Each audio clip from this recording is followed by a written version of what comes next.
Hong Kong is an ever-changing city.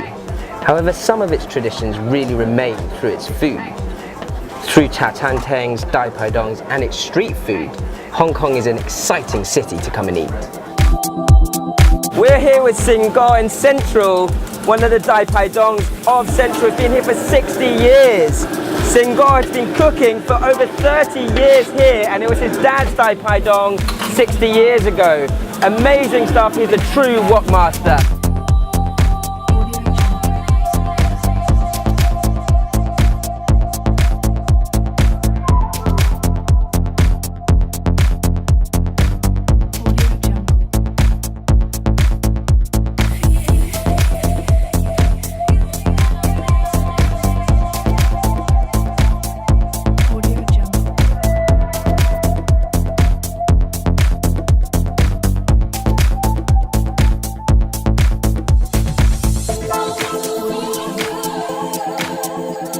Here in Lan Fong Yu.